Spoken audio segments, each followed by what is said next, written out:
Hello hi focus, ये video के अंदर हम जो है एक और कंपनी डिस्कस करेंगे। अब ये जो कंपनी है ये एक लार्ज कैप कंपनी है, लेकिन बड़ी इंटरेस्टिंग कंपनी है और अभी के स्टेज पे भी मुझे इस कंपनी के अंदर एकदम हैवी पोटेंशियल दिख रहा है। अगर हम इस कंपनी की बात करें तो कंपनी का नाम है केफिन टेक्नोलॉजीज। अगर आप देखोगे तो इंडिया के अंदर एसआईपी का जो नंबर है वो कॉन्स्टेंटली इंक्रीज होते जा रहा है। सेविंग्स का जो है वो फाइनेंशियलाइजेशन हो रहा है और लोगों की जो थिंकिंग है कि लोग जो है पहले एफडी के अंदर पैसे रखने का सोचते थे, रियल इस्टेट के अंदर पैसे रखने का सोचते थे, बट आज के डेट में अगर आप देखोगे तो बुल मार्केट में के अंदर जो है अच्छा खासा रनअप हो चुका है और लोगों का जो कॉन्फिडेंस है इक्विटी मार्केट की तरफ वो भी ज़्यादा इंक्रीज हो चुका है। और इसके साथ साथ लोगों की एक्सपेक्टेशन से रिटर्न की वो भी इंक्रीज हो चुकी है। लोग आजकल रियल इस्टेट से जो रिटर्न आ रहा है या एफडी से जो रिटर्न आ रहा है वो फिक्स उस पर खुश नहीं है। लोगों को जो है ज़्यादा रिटर्न चाहिए, इसलिए लोग जो है धीरे धीरे इक्विटी मार्केट्स की तरफ जो है वो इंक्लाइन हो रहे हैं। अगर आप देखोगे तो पिछले कुछ टाइम से आप आपका आसपास का सर्कल ही ऑब्जर्व कर लो। आप नोटिस करोगे तो पिछले 2-3 साल से स्टॉक मार्केट के बारे में जो बातें हो रही है वो बहुत ज़्यादा हो रही है। एसआईपीज के बारे में जो बातें हो रही है वो बहुत ज़्यादा हो रही है। म्यूचुअल फंड्स के बारे में जो बातें हो रही है वो बहुत ज़्यादा हो रही है। तो आप ऑब्वियसली ऑब्जर्व कर चुके रहोगे कि यार ट्रेंड जो है वो कितना ज़्यादा बदल चुका है। अगर आप म्यूचुअल फंड का ही ग्रोथ देखोगे इंडिया के अंदर तो ओवरऑल अगर आप एवरेज एयूएम देखोगे, एयूएम मतलब एसेट अंडर मैनेजमेंट, कि टोटल म्यूचुअल फंड कंपनीज के पास कितना ज़्यादा पैसा पड़ा हुआ है, ये बेसिकली सबसे ईजीएस्ट एक्सप्लेनेशन था इसका। तो अगर आप देखोगे तो उसके अंदर 41% का ईयर ऑन ईयर ग्रोथ देखने मिला है। और उसके बाद आपने नोटिस किया भी रहेगा, अगर आप फाइनेंशियली चीज़ों को ट्रैक करते हो तो जब भी कोई मार्केट के अंदर डाउनफॉल देखने मिलता है, कोई भी चीज़ देखने मिलता है, इनफैक्ट अभी आपने देखा कि एफआईआईज का जो है इंडियन मार्केट के अंदर से इतना ज़्यादा आउटफ्लो था, लेकिन एक ही चीज़ जो है जो कि इंडियन मार्केट को सस्टेन कर कर रखी और वो चीज़ थी आपकी एसआईपी इनफ्लो। आपका एसआईपी इनफ्लो जो है कंट्री के अंदर इतना ज़्यादा हो चुका है कि एफआईआई जाए या आए उससे फ़र्क नहीं पड़ता है। हमारे रिटेल इन्वेस्टर्स की एसआईपी इतनी ज़्यादा है कि यार आपका जो मार्केट है वो मेंटेन्ड है और मार्केट से इतना ज़्यादा आउटफ्लो होने के बाद भी मार्केट एकदम सस्टेन्ड लेवल पे था।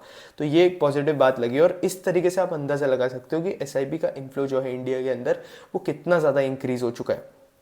फिर इसके साथ साथ अगर आप इक्विटी का एसेट अंडर मैनेजमेंट देखोगे तो उसके अंदर भी जो है हमें अच्छा खासा इंक्रीज देखने मिल रहा है। ओवर 58% के आसपास का ईयर ऑन ईयर लेवल पे हमें जो है वो इंक्रीज देखने मिला है। फिर इसके साथ साथ मंथली एसआईपी फ्लोज देखोगे तो मंथली एसआईपी फ्लो अबाउट अगर आप 2021 से देखोगे तो मोर देन डबल हो चुकी है। और फोलियोज अगर आप देखोगे तो फोलियोज के अंदर भी जो है वो हमें अच्छा खासा इंक्रीज देखने मिल रहा है। अगर आप 2023 में ही देखोगे तो फोलियो कुछ 148 के आसपास थे, जहाँ से ये सब जो है वो 211 के आसपास जा चुके हैं। फिर उसके बाद अगर आप देखोगे तो इंडिया के अंदर पेंशन स्कीम्स के तरफ भी जो है लोग अट्रैक्ट हो रहे हैं। बीट आपका नेशनल पेंशन स्कीम हो गया तो वहाँ पे पेंशन स्कीम्स के जो सब्सक्राइबर्स है वो भी इंक्रीज होते जा रहा है। हालांकि इक्विटी जितना ग्रोथ जो है वो पेंशन या फिक्स्ड इनकम वाले कैटेगरी में इतना देखने नहीं मिल रहा है। अल्टरनेटिव इन्वेस्टमेंट फंड जो है उनका अवेयरनेस अभी तक इंडिया के अंदर है नहीं। आज के डेट पे सबसे ज़्यादा जो चीज़ सबसे ज़्यादा हो रहा है, सबसे ज़्यादा ग्रोथ देखने मिल रहा है वो है आपका एसआईपीज। और एसआईपीज भी आपके इक्विटी की बात कर रहा हूँ मैं, आपके डेट फंड्स की बात नहीं कर रहा हूँ मैं ज़्यादा, क्योंकि डेट फंड्स के अंदर मैं जितनी भी कंपनीज ट्रैक करता हूँ, आपका एचडीएफसी एयूएम हो गया, एचडीएफसी एएमसी और आपका निपॉन एएमसी, ये लोग भी बता रहे हैं कि यार डेट फंड्स के अंदर जो है इतनी अच्छी खासी ग्रोथ नहीं है जितनी इक्विटी मार्केट के अंदर है। ये एक चीज़ है। फिर इसके साथ साथ अगर आप सीडीएसएल जैसी कंपनीज को ट्रैक करते हो तो वहाँ पे भी आपने देखा रहेगा कि यार डीमैट अकाउंट इंक्रीज हो रहे हैं, इसके ऊपर बहुत ज़्यादा फोकस किया जा रहा है। अगर मैं पिछले एक साल के नंबर्स देखूँ तो 35% ईयर ऑन ईयर लेवल पे जो है नंबर ऑफ डीमैट जो है वो इंक्रीज हुए। और इंडिया में अभी भी अगर आप देखोगे तो बहुत कम लोगों के पास डीमैट्स है, 7 to 8% के आसपास है। आप जस्ट इमेजिन करो कि यार ये डीमैट जो है वो 16% के आसपास चल जाए तो किस तरीके से चीज़ें जो है वो परफॉर्म करने लगेगी। मैं आपको बस स्केल का जो है आइडिया दे रहा हूँ ताकि आपको इस इंडस्ट्री का जो लॉन्ग टर्म पोटेंशियल है वो समझ आ जाए। फिर इसके साथ साथ अल्टरनेटिव इन्वेस्टमेंट्स फंड के अंदर भी अगर आप देखोगे तो इंडिया के अंदर पेनिट्रेशन जो है वो ना के बराबर है। बाहर की कंट्रीज मतलब अगर आप आउट ऑफ इंडिया कंट्रीज देखोगे जैसे कि यूएस हो गया या फिर आपकी दूसरी कंट्रीज हो गई तो वहाँ पे अल्टरनेटिव इन्वेस्टमेंट्स का जो पेनिट्रेशन है वो बहुत ज़्यादा है, इंडिया के अंदर कम है। हालांकि अल्टरनेटिव इन्वेस्टमेंट्स के अंदर रिस्क बहुत ज़्यादा होता है, तो ये एक चीज़ है, बट स्टिल पेनिट्रेशन जो है वो बहुत ज़्यादा कम है। फिर उसके बाद हमारी कंपनी पे आ जाते हैं। इंडस्ट्री तो मैंने आपको सही से समझा दी। अब कंपनी का नाम है केफिन टेक्नोलॉजीज। अब कंपनी करती क्या है, आपके जो भी म्यूचुअल फंड्स होते हैं उनकी जितनी भी बैकएंड सर्विसेज होती है, जैसे कि फंड अकाउंटिंग करना या फिर आपका जो म्यूचुअल फंड है उसका फोलियो का वैल्यू कितना है वो बताना। अगर आप म्यूचुअल फंड के अंदर इन्वेस्ट करते हो तो आपने जो है केफिन का जो है वो ऑब्वियसली आपके फ़ोन के अंदर जो है वो मैसेज पड़ा हुआ रहेगा। तो ये क्या चीज़ करते हैं कि आपका म्यूचुअल फंड का वैल्यू कितना है वो आपको बताते हैं, आपका नेट एसेट वैल्यू कितना है वो बताते हैं। कि म्यूचुअल फंड के अंदर अगर आप देखोगे तो इतने सारे लोग इन्वेस्ट कर रहे हैं और इतने सारे लोगों का अकाउंट रखना, इनके पैसों का अकाउंट रखना, इतनी नेट एसेट वैल्यू का अकाउंट रखना, इनके म्यूचुअल फंड्स की वैल्यू कितनी है उसका अकाउंट रखना। ऑब्वियसली अगर आप देखोगे तो ये HDFC AMC, निप्पॉन AMC, आपकी क्वांट AMC, इनके लिए पॉसिबल नहीं है। ये लोग तो है एसेट मैनेजमेंट कंपनीज। अगर ये एसेट मैनेजमेंट के अंदर ही ये सारे ऑपरेशंस करना स्टार्ट कर देंगे तो ऑब्वियसली ये लोग जो आपसे मैनेजमेंट फीस चार्ज करते हैं वो फीस जो है वो इंक्रीज हो जाएगी और ऑब्वियसली मैनेजमेंट फीस इंक्रीज हो जाएगी तो हमारा जो इंटरेस्ट है म्यूचुअल फंड्स के अंदर वो रिड्यूस हो जाएगा। हम बोलेंगे कि यार मैनेजमेंट फीस इतनी ज़्यादा है तो ऑब्वियसली हम इंडेक्स फंड्स प्रेफर करेंगे। तो हमारी सोच इस तरीके से हो जाएगी। इसलिए ये लोग क्या करते हैं मैक्सिमम अगर आप देखोगे तो कंपनीज जो है वो आउटसोर्सिंग करती है। कई सारी कंपनीज है जो कि इन हाउस भी चीज़ें हैंडल करती है लेकिन मैक्सिमम आउटसोर्सिंग प्रेफर करती है क्योंकि इसके वजह से इनके कॉस्ट कम हो जाते हैं और ये इनकी जो मैनेजमेंट फीस है वो रीजनेबल रख पाते हैं, 1.5%, 2% के आसपास का। और इसके साथ मैक्सिमम इनके जो काम है ये केफिन टेक जैसी जो कंपनी है और कैम्प जैसी जो कंपनी है वही हैंडल कर लेती है। उसके बाद अगर आप देखोगे तो क्या क्या सर्विसेज प्रोवाइड करते हैं ये लोग, अगर आप देखोगे तो आपका जो ब्रोकरेज स्ट्रक्चर है वो रिकॉर्ड करते हैं, ब्रोकरेज कंप्यूट करते हैं, फिर इसके साथ साथ आपकी फ्रंट ऑफिस सर्विसेज प्रोवाइड करते हैं, फिर आपको इनसाइट्स देते हैं, आपका इन्वेस्टर्स प्रेफरेंस पे डेटा आपको दिखाते हैं कि यार किस तरीके से डेटा है, किस तरीके से इन्वेस्टर के प्रेफरेंसेस मूव हो रहे हैं। फिर इसके साथ साथ बिजनेस कंटिन्यूटी मैकेनिज्म्स भी दिखाते हैं और उसके बाद अगर आप देखोगे तो इन्होंने जो है अपना इंफ्रा इस तरीके से बिल्ड कर कर रखा है, अपना सर्विस इस तरीके से बिल्ड कर कर रखा है कि कंपनीज जो है केफिन टेक और कैंप्स जैसी जो कंपनीज है उन्हें स्किप कर कर नॉर्मली ग्रो नहीं कर सकती है क्योंकि आपके मैक्सिमम काम जो है यही सारी कंपनीज हैंडल कर रही है। ये तो हो गया म्यूचुअल फंड की बात। म्यूचुअल फंड के बाद ये लोग जो है अगर आप देखोगे तो IPO प्रोसीड्स को भी जो है वो हैंडल करते हैं। अब IPO प्रोसीड्स मतलब क्या, अब IPO प्रोसीड से ये कंपनीज कैसे पैसे कमाती है। अगर आप देखोगे तो कोई भी कंपनी है, कोई भी इशूअर है, जैसे कि अभी बजाज हाउसिंग फाइनेंस का IPO आया, बजाज हाउसिंग फाइनेंस का जो IPO है वो केफिन टेक हैंडल कर रही थी। तो अब IPO होता है तो ऑब्वियसली कोई भी कंपनी अगर IPO लेके आ रही है तो वो क्या करेगी कि कौन कौन IPO ले रहा है, कितने लोग सब्सक्राइब कर रहे हैं, इन सबका अकाउंट कौन रखेगा। इन सबका अकाउंट जो है वो केफिन टेक और कैंप्स जैसी कंपनीज रखती है। हालांकि केफिन टेक तो बजाज का ही हैंडल कर रही थी बट स्टिल मैं बता रहा हूँ कि अब कौन एंटर कर रहा है IPO के अंदर, कौन एग्जिट कर रहा है, किसने बिड करी है, किसने नहीं करी है, कितना बिड करा है, कितना अलॉट करा है, उसे कितना प्रोवाइड करना है, प्रोवाइड होने के बाद यहाँ क्या हो रहा है, वहाँ क्या हो रहा है, किसे अलॉटमेंट देना है, ये सारी जो चीज़ें हैं ये आपकी केफिन टेक जैसी जो कंपनीज है उसके अंदर काम करती है। तो अगर आप देखोगे तो जितने ज़्यादा IPOs आते हैं उतना ज़्यादा केफिन टेक का अगर आप देखोगे तो उतने ज़्यादा इनके रेवेन्यूज़ फास्ट पेस पे इंक्रीज होते हैं। इनफैक्ट Q2 और Q4 के अंदर जो है अगर आपने नोटिस किया रहेगा तो सबसे ज़्यादा IPOs आते हैं। तो केफिन टेक के लिए Q2 और Q4 वाले क्वार्टर जो है बड़े इंपॉर्टेंट हो जाते हैं और Q3 और Q1 क्वार्टर के अंदर जो है कंपैरेटिवली केफिन टेक की जो ग्रोथ है वो भी स्लो होती है और मार्जिन भी थोड़े एकदम रिड्यूस्ड होते हैं। अब मैं मार्जिन रिड्यूस्ड होता है ऐसा क्यों बोल रहा हूँ, क्योंकि अगर आप देखोगे तो Q1 के अंदर जो है इनके जो एम्प्लॉयज़ है, ऑब्वियसली केफिन टेक जो है एक टेक कंपनी है, मेनली इनकी जो पूरी स्ट्रेंथ है वो इनकी टेक्नोलॉजी और मैन पावर पर रिलाई करती है। तो अगर आप देखोगे तो नया साल आता है तो ऑब्वियसली इनकी जो एम्प्लॉयज़ है वो सैलरी हाइक मांगते हैं, बोनस वगैरह मांगते हैं। तो इसलिए अगर आप देखोगे तो Q1 के अंदर इनके मार्जिन तो है वो थोड़े सबड्यूड होते हैं क्योंकि एम्प्लॉय एक्सपेंस वगैरह इंक्रीज हो जाते हैं इसलिए। फिर उसके बाद अगर हम डोमेस्टिक म्यूचुअल फंड की बात करें, केफिन टेक पे आ जाते हैं। केफिन टेक की अगर हम बात करें, इनका AUM जो है, एवरेज AUM जो है, एनुअल AUM वो जो है 46% से ग्रो करा है ईयर ऑन ईयर के लेवल पे, जहां इंडस्ट्री के अंदर से 41% के आसपास ग्रोथ आई है। अब मैं इसका P2P एनालिसिस करूंगा कैंप्स के साथ। कैंप्स के केस में मैं कैंप्स का भी एनालिसिस कर रहा था तो कैंप्स के केस में इंडस्ट्री को जो है वो कैंप्स बीट नहीं कर पाया। लेकिन अगर आप इक्विटी के अंदर देखोगे तो इक्विटी का जो इनका मार्केट शेयर है 33% के आसपास, और 33% को छोड़कर जो भी बचा हुआ मार्केट शेयर है 60%, 67% का जो भी है वो पूरा कैंप्स के पास है। तो मतलब आप देख रहे हो कि इक्विटी AUM का कितना बड़ा पोर्शन जो है वो कैंप्स हैंडल कर रहा है और केफिन टेक उस हिसाब से बहुत कम पोर्शन हैंडल कर रहा है। तो आप इक्विटी AUM ग्रोथ देखोगे तो केफिन टेक ने जो है इंडस्ट्री को बीट नहीं करा और कैंप्स ने जो है इस बार इंडस्ट्री को बीट करा। ये Q2 का एनालिसिस बता रहा हूँ दोनों कंपनीज के मैं एक साथ। फिर उसके बाद अगर आप देखोगे तो फास्टेस्ट ग्रोइंग AMCs जो है उनका अगर आप AUM देखोगे तो उसमें से 6 आउट ऑफ 10 AMCs जो है वो हमारे केफिन टेक के साथ है। फिर इसके साथ साथ अगर आप देखोगे तो इन्होंने जो है ओवर 358 कॉर्पोरेट क्लाइंट्स हैंडल कर ऐड करे अपने Q2 FY25 के अंदर, और इनका क्लाइंट बेस भी इंक्रीज हो गया। इसके साथ साथ अगर आप देखोगे तो इनका मार्केट शेयर जो है NSE 500 के अंदर वो भी 48.2% के आसपास जा चुका है। फिर इसके बाद अगर आप देखोगे तो टेक्नोलॉजी के ऊपर इनका अच्छा खासा फोकस है, और ये अभी मेन बोर्ड जो IPOs है वो भी उसके अंदर केफिन टेक का जो शेयर है वो 34.4% के आसपास का मार्केट शेयर है। और अगर आप देखोगे तो और IPO के नंबर ऑफ टर्म्स में देखोगे तो कुछ 19% के आसपास का मार्केट शेयर है केफिन टेक का। फिर इसके साथ साथ केफिन टेक अपने कॉन कॉल के अंदर बहुत ज़्यादा इंटरनेशनल बिजनेस पे बहुत ज़्यादा स्ट्रेस कर रहा है। अगर आप देखोगे तो इंडिया का जो डोमेस्टिक म्यूचुअल फंड बिजनेस है वो सबसे ज़्यादा कौन आज के डेट पे केटर कर रहा है, वो है कैम्स। केफिन टेक का अगर आप शेयर देखोगे तो इतना ज़्यादा शेयर नहीं है, 33-34% के आसपास का है, तो मेजॉरिटी ऑफ शेयर जो है वो कैम्स देख रहा है। और ये दोनों कंपनी की पूरे मार्केट के अंदर जो है एकदम डिओपोली है। तो आप उस हिसाब से अगर आप देखोगे तो केफिन टेक इसलिए इंटरनेशनल सॉल्यूशन जो है उसके ऊपर ज़्यादा फोकस कर रहा है, इंटरनेशनल बिजनेस पे ज़्यादा फोकस कर रहा है, क्योंकि इंटरनेशनल बिजनेस में कंपैरेटिवली आपके मार्जिन वगैरह जो होते हैं वो भी बेटर होते हैं। और अभी इन्होंने इंटरनेशनल इनके जो क्लाइंट्स है वो कुछ 66 के आसपास लेकर चले गए हैं। फिर इसके साथ साथ इन्हें बहुत बड़ी बड़ी डील्स भी मिल रही है। इन्हें largest non bank backed AMC मिली है मलेशिया के अंदर, वहाँ पे भी इनकी डील साइन हुई है। फिर इसके साथ साथ ये लोग जो है थाईलैंड के अंदर भी अपनी सब्सिडरी ओपन कर रहे हैं, और ये लोग जो है अभी गिफ्ट सिटी के अंदर इंडिया के अंदर ही 4 नए क्लाइंट जो है वो विन कर चुके हैं। फिर AIF की बात करें तो AIF के अंदर भी जो है अच्छी खासी ग्रोथ देखने मिल रही है। अगर आप देखोगे तो AIF के अंदर इनका मार्केट शेयर कुछ 37.5% के आसपास का है। और नेशनल पेंशन स्कीम के अंदर अगर आप केफिन टेक का सब्सक्राइबर बेस देखोगे तो वो जो है 31% से इंक्रीज हुआ है, जहां अगर आप इंडस्ट्री ग्रोथ देखोगे तो सिर्फ 13% की है। तो नेशनल पेंशन स्कीम में अगर आप देख सकते हो तो केफिन टेक जो है तो मार्केट शेयर अपने तरफ कर रहा है, अगर आप नोटिस करोगे तो। क्योंकि अगर आप इंडस्ट्री के नंबर्स देखोगे और अगर आप केफिन के नंबर्स देखोगे तो ऑब्वियसली जो है आपको आइडिया लग जाएगा। बट स्टिल कैम्स भी जो है कम कॉम्पिटिशन नहीं दे रहा है, कैम्स के अंदर भी जो है अच्छी खासी ग्रोथ देखने मिल रही है। अगर आप देखोगे तो मार्केट शेयर इंक्रीज हो चुका है केफिन टेक का। मार्केट शेयर जो है 8.9% के आसपास जा चुका है 7.7% से। तो यही चीज़ जो है मैं आपको हाईलाइट कर रहा हूँ। ये सारी जो चीज़ें हैं आपको इन बिटवीन दी लाइन जो है वो चीज़ें पढ़ते आनी चाहिए। फिर उसके बाद अगर आप देखोगे तो इन्होंने जो है अबाउट 214 कॉर्पोरेट क्लाइंट्स जो है वो ऐड करे हैं।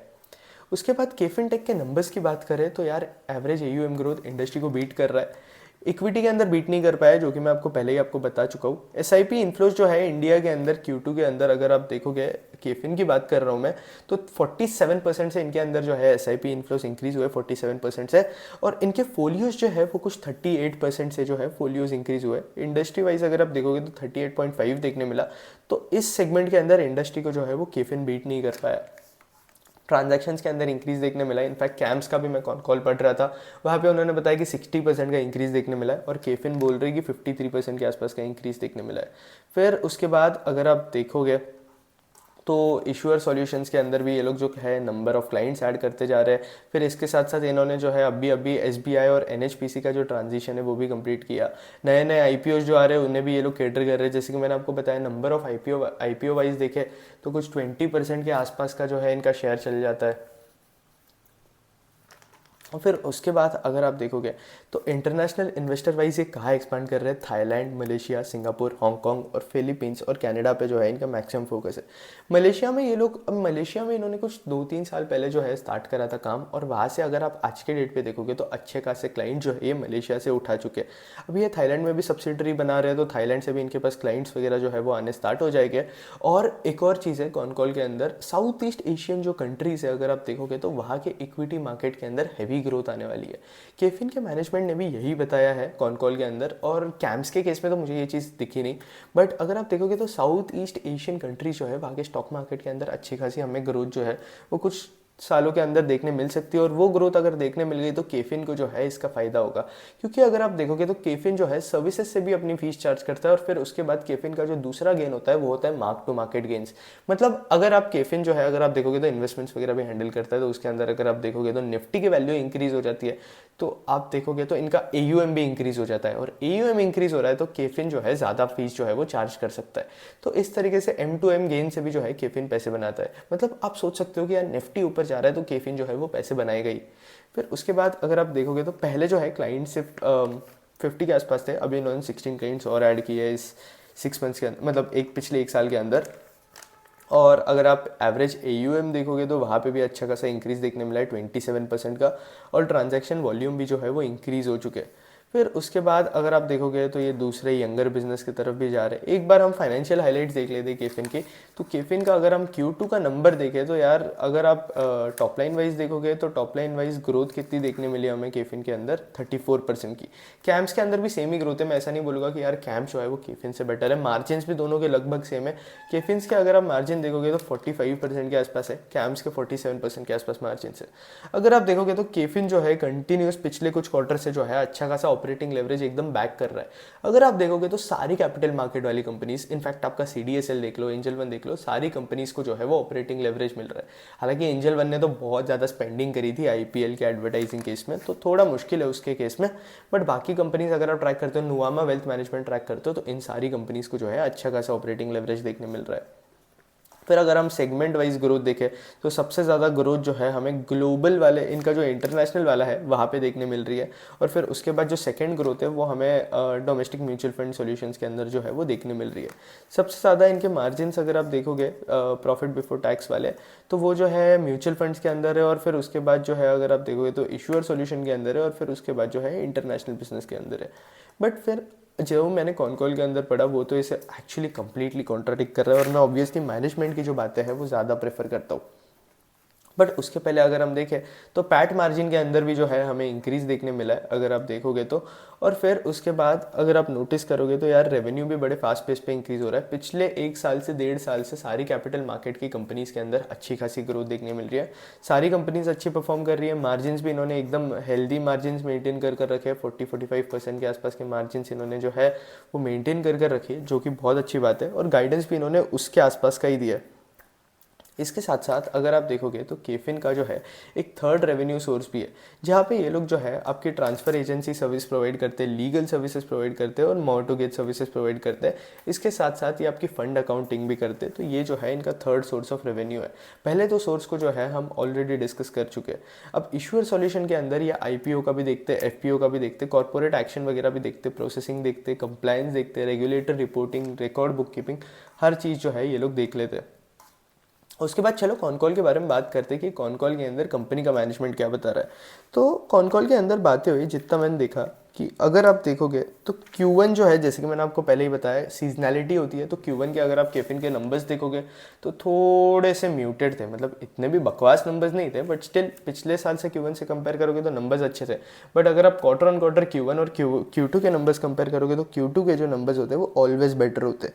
फिर इसके बाद मार्जिन, जैसे कि मैंने आपको बोला कि मार्जिन थोड़े Q1 के अंदर रिड्यूस हो जाते हैं, जो कि हमें देखने मिल रहा है। और Q2 के अंदर मार्जिन जो है वो एक्चुअली जो है वो जनरलाइज हो चुके हैं, मतलब नॉर्मल जो इनके मार्जिन के लेवल है उस पर आ चुका है। फिर इसके बाद अभी अभी इन्होंने जो है ये लोग कंपनीज वगैरह भी एक्वायर कर रहे हैं। इन्होंने जनरल अटलांटिक को एक्वायर किया था, फिर सुंदरम को एक्वायर किया था, BNP को एक्वायर किया था, हेक्साग्राम को एक्वायर कर रखा है। और फिर इसके साथ साथ वेबाइल एप्स नाम की भी एक कंपनी है, वह उसे भी जो है इन्होंने एक्वायर कर रखा है। इन्होंने जो भी कंपनी जो है वो एक्वायर करी, वो अगर आप देखोगे तो इनकी टॉप लाइन जो है वो डबल हो चुकी है ईयर ऑन ईयर लेवल पे, और ये अभी और 1-2 प्लेयर्स को जो है वो एक्वायर करने के लिए सोच रहे। फिर उसके बाद अगर आप देखोगे तो इंटरनेशनल मार्केट में इन्हें जो ग्रोथ पोटेंशियल है वो बहुत अच्छा देखने मिल रहा है। मार्जिन इनके इंटरनेशनल मार्केट में जो होते हैं वो हायर साइड पे होते हैं। अगर आप इंडिया के केस में देखोगे तो अगर इंडिया में आपका जो केफिन है वो कोई एक सर्विस प्रोवाइड कर रहा है, तो इंटरनेशनल मार्केट के अंदर वो 2 सर्विसेज प्रोवाइड कर रहा है, जिसकी वजह से इसके मार्जिन जो है वो ऑटोमेटिकली इंप्रूव हो रहे हैं। फिर उसके बाद अगर आप देखोगे तो ग्रोथ एक्सपेक्टेशंस गाइडेंस जो है, जो कि कंपनी के मैनेजमेंट ने दी है, वो 20-30% के बीच में दी है। तो मैं ऐसा अज्यूम करूंगा कि टॉप लाइन का गाइडेंस जो है वो मैनेजमेंट ने 25% के आसपास का देकर रखा है। और जितने ज़्यादा IPOs आएंगे उतना ज़्यादा मैनेजमेंट जो है वो बेनिफिट करता रहेगा। और आज के डेट पर आप ट्रैक करते हो तो आप देख ही रहोगे कि कितने ज़्यादा IPOs आ रहे हैं आजकल, शिट बहुत ज़्यादा IPOs आ रहे हैं। फिर उसके बाद अगर आप मार्जिन देखोगे तो मार्जिन का गाइडेंस मैनेजमेंट ने वही 40-45% के आसपास का दिया है। ये इसे इंक्रीज भी करेंगे, 45-50% के आसपास भी लेके जाएंगे, अगर इन्हें लगता है कि ये लोग जो है मार्जिन आराम से 45% के ऊपर मेंटेन कर रख सकते हैं। तो इसके साथ साथ अगर आप देखोगे तो इनके मार्जिन जो है वो थोड़े फ्लक्चुएट हो रहे हैं, क्योंकि ये लोग जो है बहुत सारी री इन्वेस्टिंग भी कर रहे हैं अपनी टेक्नोलॉजी के अंदर, अपने एम्प्लॉयज़ के अंदर। अगर आप देखोगे तो इनके नंबर ऑफ फोलियोज इंक्रीज होते हैं, तो ऑब्वियसली इनके नंबर ऑफ एम्प्लॉयज़ भी जो है वो भी इंक्रीज होने स्टार्ट हो जाते हैं। अब ऐसा क्यों होता है अगर आप सोचोगे तो ऑब्वियसली आपको वो जो फोलियोज इंक्रीज हो रहे हैं उन्हें हैंडल करने के लिए एम्प्लॉय लगेगा, मैन पावर लगेगा, टेक लगेगा। और मेनली अगर आप देखोगे तो केफिन जो है एक टेक्नोलॉजी कंपनी है, कैम्स जो है एक टेक्नोलॉजी कंपनी है, जहाँ आपका टेक और मैन पावर जो है सबसे इंपॉर्टेंट फैक्टर हो जाता है। तो आपको उन्हें जो है ऑब्वियसली अपग्रेड करता रहना पड़ेगा। उनके केस में अगर आप कॉस्ट कटिंग करके चलोगे तो आपके बिजनेस की जो ग्रोथ है वो एकदम टैंक हो जाएगी। तो मैं वरीड हो जाऊंगा केफिन के बारे में जब ये लोग टेक्नोलॉजी पे कम स्पेंड कर रहे हैं और आपके मैन पावर वगैरह ये लोग हायर नहीं कर रहे, तब मुझे थोड़ा बहुत टेंशन होने लगेगा। बाकी अगर आप देखोगे तो इन्होंने अपना मैन पावर भी कुछ अच्छे खासे रेट पे इंक्रीज किया है। मुझे एग्जैक्ट नंबर याद नहीं आ रहा है, आई थिंक 750 से 900 के आसपास गया है, शायद मुझे एग्जैक्ट नंबर नहीं याद है। फिर उसके बाद अगर आप देखोगे तो इनके क्लाइंट से जो है ये लोग फीस वगैरह चार्ज करते हैं, वो हर साल ये लोग कुछ 8 to 10% के आसपास हाइक करते हैं, जो कि इनके लिए एक और पॉजिटिव बात हो जाती है, क्योंकि पिछले साल से जो इन्हें फीस मिल रही थी इस साल उन्हें जो है वो 10% ज़्यादा मिलेगी। और ये इस तरीके से इनके टॉप लाइन को भी जो है वो कंट्रीब्यूट करता रहेगा और ऑब्वियसली बॉटम लाइन के अंदर भी जो है इसके वजह से हमें अच्छा खासा इंक्रीज देखने मिलता रहेगा ईयर ऑन ईयर के लेवल पे। फिर उसके बाद अगर आप देखोगे तो केफिन जैसी जो कंपनीज होती है, केफिन और कैंप्स जैसी, उन्हें जो है खुद की एडवर्टाइज नहीं करते रहना पड़ता है कि यार हमारी सर्विसेज यूज़ करो, ये यूज़ करो, वो यूज़ करो। मार्केट में इन्हें एडवर्टाइज करने की ज़रूरत नहीं है। अगर आप देखोगे तो ब्रोकर्स एडवर्टाइज कर रहे हैं, डिपॉजिटरी एडवर्टाइज कर रही है, आपका जो है एएमसीज एडवर्टाइज कर रही है, आपका क्वांट हो गया, एचडीएफसी एएमसी हो गया, निपॉन एएमसी हो गया, ये सब खुद की एडवर्टाइजिंग करेंगे, इनके एयूएम बढ़ेंगे, इनके फोलियो बढ़ेंगे। और केफिन जैसी टेक्नोलॉजी जो है, केफिन टेक जैसी जो कंपनीज, वो ऑटोमेटिकली बेनिफिट लेंगी इन सब चीज़ों का। तो ये सारी कुछ चीज़ें हैं जो कि आपको ध्यान रखनी चाहिए। और ये केफिन और कैम्प्स जैसी जो कंपनीज है उनके लिए एकदम पॉजिटिव वे में खेल सकती है ये चीज़। बाकी अगर आप देखोगे तो Q2 के अंदर इनके मार्जिन्स इंक्रीज हुए पैट और एबिटा के अंदर। और इनका अगर आप देखोगे फिर उसके बाद अगर हम बात करें तो फाइनेंशियल थीम जो है वो फाइनेंशियलाइजेशन वाला थीम, कि जहाँ लोग अपनी सेविंग्स को कन्वर्ट कर कर इक्विटी मार्केट के अंदर कंसिडर करने के लिए सोच रहे, इन्वेस्ट करने के लिए सोच रहे, तो वो थीम जो है वो भी प्ले आउट होते हुए जो है हमें देखने मिल रहा है। बट अभी तक इंडिया के अंदर अगर आप जीडीपी से कंपेयर करोगे तो इक्विटी मार्केट जो है बहुत अंडर पेनिट्रेटेड है और अच्छा खासा पोटेंशियल अवेलेबल है। फिर उसके बाद अगर आप देखोगे तो इशूअर सॉल्यूशन के अंदर जो है 25% का ईयर ऑन ईयर ग्रोथ देखने मिला है। और जैसे कि मैंने आपको पहले ही बताया है, जितना इनके फोलियोज इंक्रीज होंगे उतने फास्ट इनके रेवेन्यूज इंक्रीज होंगे। फोलियो आपके M2M भी इंक्रीज हो सकते हैं और आपके नॉर्मली भी आप नए फोलियोज लेके आ रहे हो वो भी इंक्रीज हो सकते हैं। बट केफिन जैसी जो कंपनीज होती है ये लोग लार्जर क्लाइंट्स प्रेफर करते हैं स्मॉलर क्लाइंट्स की जगह। मतलब अगर आप देख लो ना, अगर आप स्मॉलर क्लाइंट्स, आपके पास 100 स्मॉल क्लाइंट्स भी है, अगर आप देखोगे तो उनके ट्रांजैक्शंस बहुत ज़्यादा रहेंगे। लेकिन केफिन जैसी जो कंपनीज होती है ये कोई ब्रोकर नहीं है, एंजल वन टाइप कंपनीज नहीं है ये। तो ये लोग जो है AUM पे चार्ज करते हैं, फोलियो पे चार्ज करते हैं, ये कोई ट्रांजैक्शंस पे इतना चार्ज नहीं करते। तो आप देखोगे तो ट्रांजैक्शन ज़्यादा हो रहे कम हो रहे फर्क नहीं पड़ता है। इनफैक्ट कैम्स जो है ट्रांजैक्शन पे बहुत ज़्यादा फोकस करता है।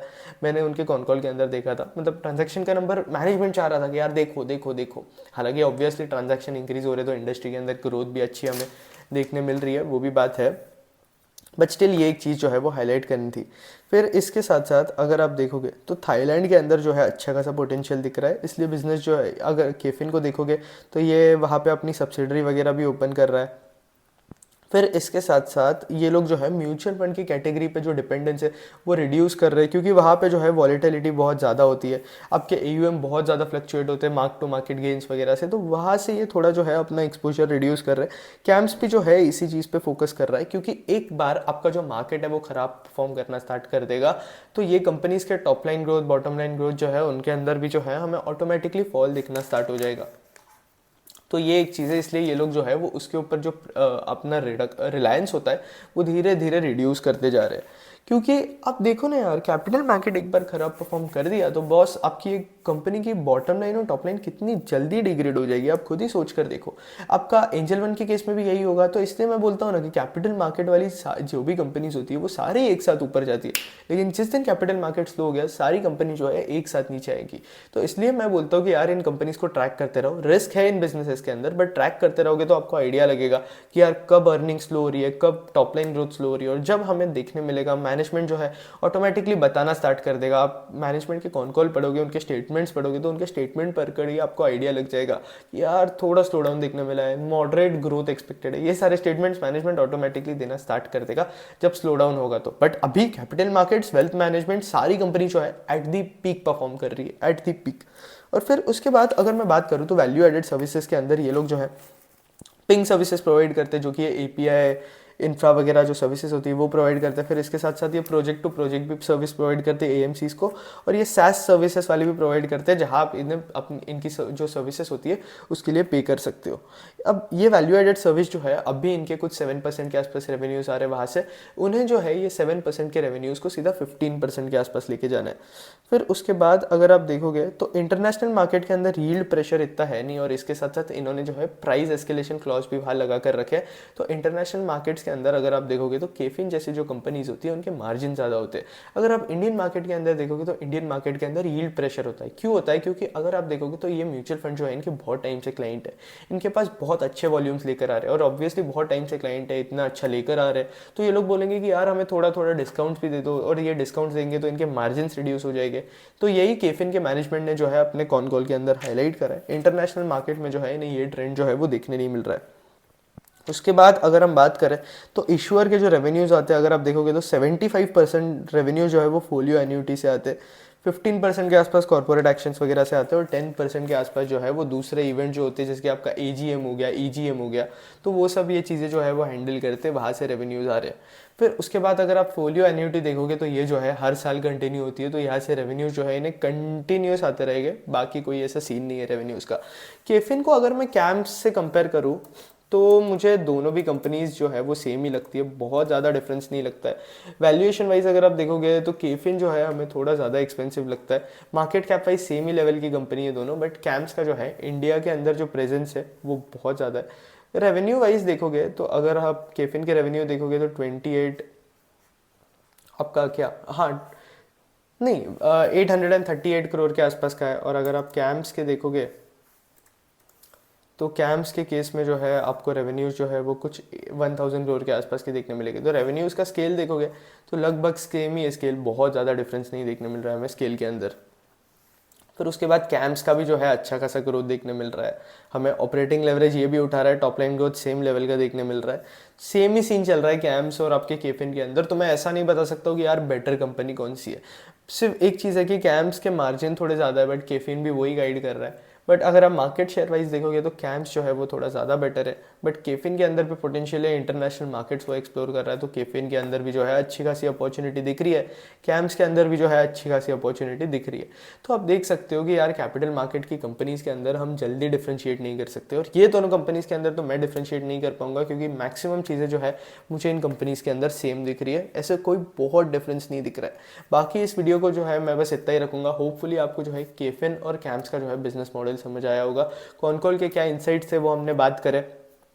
ये बड़ी इंटरेस्टिंग इंडस्ट्री है, और अगर आप देखोगे तो म्यूचुअल फंड जो है इंडिया के अंदर एक बहुत इवॉल्विंग इंडस्ट्री है, और म्यूचुअल फंड इंडस्ट्री जो है मुझे नहीं लगता उसकी ग्रोथ कभी स्लो डाउन होने वाली है, क्योंकि इंडिया के अंदर जो है सेविंग्स का फाइनेंशियलाइजेशन हो रहा है, और ये मुझे स्लो डाउन होते हुए नहीं दिख रहा है कहीं, और इनफैक्ट दिखेगा भी नहीं, क्योंकि पेनिट्रेशन जो है इंडिया के अंदर म्यूचुअल फंड्स का वो बहुत ज़्यादा कम है, तो वो भी इंक्रीज होते हुए दिख रहा है। तो वो जो है एकदम परफॉर्मिंग इंडस्ट्री रहेगी, आईपीओ जो है ऑब्वियसली आते रहेंगे, नई नई कंपनी जो है वो लिस्ट होती रहेगी, तो इसलिए मुझे नहीं लगता कि यार केफिन और कैम्प जैसी कंपनीज के अंदर आगे जाकर लॉन्ग टर्म के अंदर कभी प्रॉब्लम देखने मिल सकता है। हाँ ऑब्वियसली कैपिटल मार्केट की अगर आप देखोगे तो यार साइकिल होती है, वो साइकिल के हिसाब से ये कंपनीज जो है वो परफॉर्म करती है, ये चीज़ जो है मैं एग्री करता हूँ, लेकिन बॉस स्टिल ये साइकिल जो होती है, अगर आप साइकिल को इग्नोर कर कर लॉन्ग टर्म के हिसाब से सोचो, एकदम लॉन्ग टर्म के हिसाब से, मतलब 20 ईयर्स के होराइजन की बात कर रहा हूँ, तो हमें अच्छा खासा रिटर्न दे सकते हैं ये स्टॉक, अच्छा खासा। अगर हम पिछले 5 ईयर्स का भी रिटर्न देखें, पिछले 3 ईयर्स के रिटर्न में कैम्प्स ने जो है वो 22% का रिटर्न दिया, और केफिन जो है ज़्यादा टाइम नहीं हुआ है, ये भी 2 साल पहले ही लिस्ट हुआ है, 1-1.5-2 साल पहले,